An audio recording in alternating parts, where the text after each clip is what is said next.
Bharti news, सीधा, सटीक और निष्पक्ष। नमस्कार, मैं हूं पुष्पेंद्र और आप देख रहे हैं भारती न्यूज। फटाफट नजर डालते हैं आज की मुख्य 50 खबरों पर। प्रधानमंत्री ने कहा, जम्मू कश्मीर में पहली बार भारतीय संविधान की शपथ ली गई। इससे पहले राज्य के संविधान की शपथ होती थी। यह बात एनडीए के मुख्यमंत्रियों की बैठक में कही। जम्मू कश्मीर विधानसभा के प्रोटेम स्पीकर के रूप में नेशनल कॉन्फ्रेंस के मुबारक गुल नियुक्त। 21 अक्टूबर को विधायकों की शपथ होगी। जम्मू कश्मीर को राज्य का दर्जा बहाल करने के प्रस्ताव को उमर अब्दुल्ला की कैबिनेट ने दी मंजूरी। मुख्यमंत्री उमर जल्द ही प्रधानमंत्री से मिलकर ड्राफ्ट सौंपेंगे। तिहाड़ जेल से 872 दिन बाद बाहर आए सतेंद्र जैन, आतिशी और मनीष सिसोदिया ने गले लगाया। राउत एवेन्यू कोर्ट ने मनी लॉन्ड्रिंग केस में उन्हें जमानत दी। बाबा सिद्दीकी मर्डर केस में 5 और आरोपी गिरफ्तार। इनमें से 2 हिस्ट्री शीटर पुलिस रिमांड में 25 अक्टूबर तक भेजा गया। अब तक 9 गिरफ्तार और 3 फरार। सुप्रीम कोर्ट ने झारखंड सरकार पर 1 लाख का जुर्माना लगाया। कहा, बेकार याचिकाओं से तंग आ चुके हैं, इसके लिए अधिकारी जिम्मेदार हैं। MUDA के ऑफिस में ईडी की छापेमारी। कमिश्नर और स्पेशल लैंड एक्विजिशन ऑफिस की तलाशी ली गई। मंत्री ने कहा, यह छापेमारी नहीं, दस्तावेज मांगे गए थे। सदगुरु के फाउंडेशन के खिलाफ बंधक बनाने का केस बंद। सुप्रीम कोर्ट ने कहा, लड़कियां बालिग हैं और अपनी मर्जी से आश्रम में रह रही हैं। पुलिस जांच गलत थी। झारखंड में एनडीए की सीट शेयरिंग का ऐलान। बीजेपी 68, AJSU 10 और JDU 2 सीटों पर लड़ेगी चुनाव। चिराग पासवान की पार्टी को 1 सीट मिली।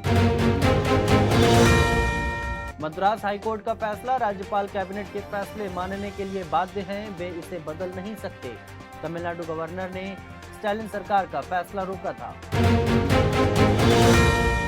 सुप्रीम कोर्ट ने कहा, बाल विवाह जीवन साथी चुनने का अधिकार छीनता है, इसे पर्सनल लॉ से रोका नहीं जा सकता। कानून में खामियां हैं, जागरूकता की जरूरत है।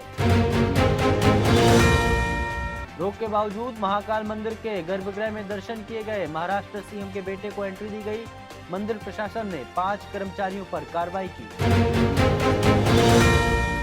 बरगाड़ी बेअदबी मामले में राम रहीम को झटका। सुप्रीम कोर्ट ने मुकदमे पर लगी रोक हटाई। 4 हफ्ते में जवाब मांगा। सलमान खान को फिर मिली धमकी। संदेश भेजने वाले ने खुद को लॉरेंस गैंग का बताया और कहा, तुम्हारा हाल बाबा सिद्दीकी से भी बुरा होगा। मणिपुर के 19 भाजपा विधायकों ने मुख्यमंत्री का इस्तीफा मांगा। पीएम मोदी को लेटर लिखा। इसमें कुकी, मैतेई और नगा विधायक शामिल हैं। नोएडा में कस्टमर के बैंक लॉकर में रखे 5 लाख के नोटों को दीमक ने खा लिया। कस्टमर ने बैंक से अपने पैसे वापस दिलाने की मांग की। जयपुर में आरएसएस कार्यकर्ताओं पर चाकू से हमला। मंदिर में जागरण के दौरान विवाद हुआ। 10 लोग घायल। लोगों ने हाईवे पर जाम लगाया। झांसी में हाईवे पर ट्रक पलटने के बाद 1800 किलो टमाटर की रखवाली के लिए पुलिस रात भर तैनात रही, ताकि लोग टमाटर लूट न ले जाएं। मुरादाबाद में यूट्यूबर की ईरानी पत्नी को धमकी मिली। धमकी देने वाले बोले, काफिर से निकाह किया, तुम्हारा अंजाम बुरा होगा, वापस चली जाओ। उदयपुर में आदमखोर तेंदुए ने पुलिस टीम पर हमला किया। पुलिसकर्मी ने गर्दन और पेट में 4 गोलियां मारकर तेंदुए को ढेर किया। प्रधानमंत्री नरेंद्र मोदी 22 और 23 अक्टूबर को रूस में होने वाली ब्रिक्स समिट में शामिल होंगे। यहां उनकी चीनी राष्ट्रपति शी जिनपिंग से 2 साल बाद मुलाकात संभव है। हमास ने स्वीकार किया कि उनका चीफ याहिया सिनवार मारा गया, जो 7 अक्टूबर को हुए हमले का मास्टरमाइंड था। इजरायल के प्रधानमंत्री नेतन्याहू ने कहा कि हिसाब बराबर हुआ, लेकिन युद्ध जारी रहेगा। पाकिस्तान में कॉलेज में हुए रेप के खिलाफ छात्र प्रदर्शन कर रहे हैं। स्कूल और कॉलेज बंद किए गए हैं। पुलिस ने गार्ड सहित 380 लोगों को गिरफ्तार किया। FBI ने लगाया आरोप, भारतीय खुफिया एजेंसी रॉ ने पन्नू की हत्या की साजिश रची। भारतीय नागरिक विकास यादव के खिलाफ चार्जशीट दाखिल की गई और अमेरिका का कहना है कि भारत ने उन्हें गिरफ्तार कर लिया है। पाकिस्तान के पूर्व प्रधानमंत्री नवाज शरीफ ने कहा कि जयशंकर का दौरा एक नई शुरुआत। उन्होंने कहा कि पाकिस्तान ने 75 साल बर्बाद किए, अब आगे बढ़ने का वक्त है। इमरान खान की वजह से भारत पाकिस्तान के रिश्ते और बिगड़े। पंकज ओसवाल की बेटी को युगांडा में कैद किया गया है और उसे खून और गंदगी से भरे बाथरूम में रखा गया। उसे छुड़ाने के लिए संयुक्त राष्ट्र में अपील की गई है। भारत ने कहा कि वह लॉरेंस गैंग के सदस्यों का प्रत्यर्पण चाहता है, लेकिन कनाडा की ट्रूडो सरकार ने इसका कोई जवाब नहीं दिया। कनाडा ने निज्जर हत्या में लॉरेंस का हाथ बताया था। बांग्लादेश में मुजीबुर रहमान के शोक दिवस की छुट्टी समेत सभी आजादी से जुड़ी छुट्टियां रद्द कर दी गई। हसीना की पार्टी का आरोप है कि अब जिन्ना का जन्मदिन मनाया जा रहा है। विस्तारा की फ्रैंकफर्ट से मुंबई आ रही फ्लाइट को पाकिस्तान के एयर स्पेस में बम की धमकी मिली। पिछले 4 दिनों में विमानों में बम की यह 21वीं धमकी है। अमेरिका ने यमन में हूती विद्रोहियों पर हमला कर उनके 5 हथियार डिपो तबाह कर दिए। इस हमले में पहली बार B-2 बॉम्बर विमान का इस्तेमाल किया गया। विराट कोहली 9000 टेस्ट रन बनाने वाले चौथे भारतीय बल्लेबाज बने। उन्होंने 221वीं बार 50+ स्कोर बनाया। पहले टेस्ट मैच के तीसरे दिन कुल 453 रन बने। बुमराह की उंगली से खून निकलने के बावजूद उन्होंने पूरा किया ओवर। कीवी खिलाड़ी सचिन रविंद्र को 2 बार जीवन दान मिला और शतक के बाद उन्हें स्टैंडिंग ओवेशन दिया गया। वुमेन्स T20 वर्ल्ड कप में न्यूजीलैंड ने 2016 की चैंपियन वेस्टइंडीज को 8 रनों से हराकर तीसरी बार फाइनल में जगह बनाई।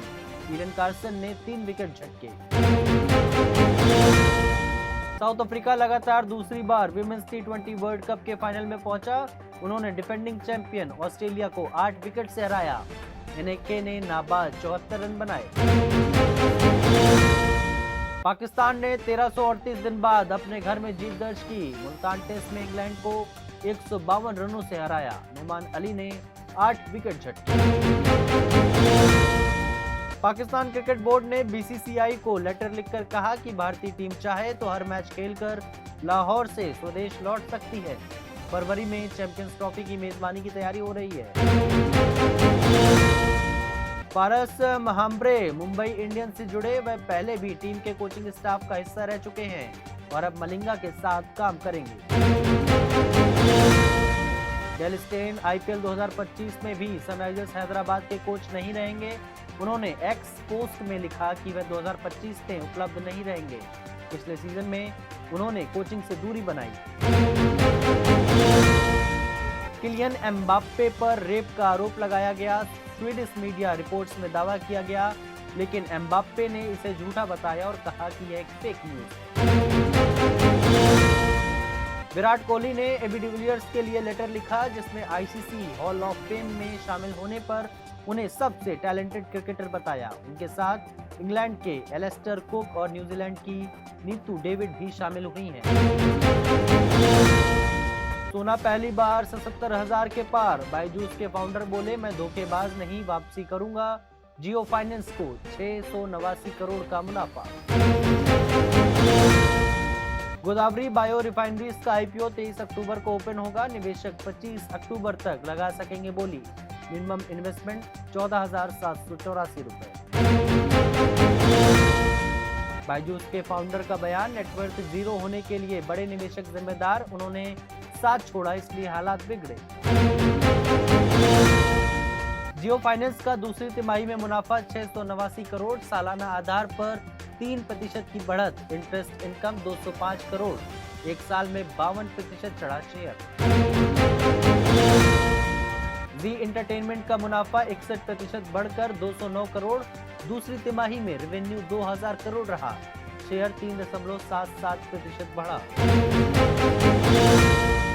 सलमान खान धमकियों के बावजूद बिग बॉस 18 की शूटिंग के लिए पहुंचे। सुरक्षा को देखते हुए सेट पर कड़े इंतजाम किए गए। 6 दिन पहले सलमान के करीबी दोस्त बाबा सिद्दीकी की हत्या की खबर ने उनकी सुरक्षा को लेकर चिंता बढ़ा दी थी। सनी देओल 67 साल के हुए। शूटिंग के दौरान अनिल कपूर का गला दबाया। ट्विंकल खन्ना इन्हें पापा बुलाती थी। डायरेक्टर अनिल शर्मा बोले, सनी के बिना गदर की कल्पना नहीं। अरबाज खान का बयान, बेटे अरहान के डेब्यू में अभी समय है, जब भी फिल्मों में आएगा एक बेहतर सितारे के रूप में उभरेगा। शाहरुख ने काजोल से एक्टिंग सीखने को कहा था। काजोल ने बताया, तीसरी फिल्म के बाद इंडस्ट्री छोड़ने का मन बना लिया था। नीना गुप्ता ने काम से फिर लिया ब्रेक, बोली फोकस अब बेटी और नातिन पर, हाल ही में बनी है नानी। फिलहाल के लिए इस बुलेटिन में बस इतना ही है। सभी बड़ी खबरों के लिए देखते रहिए भारती न्यूज। धन्यवाद।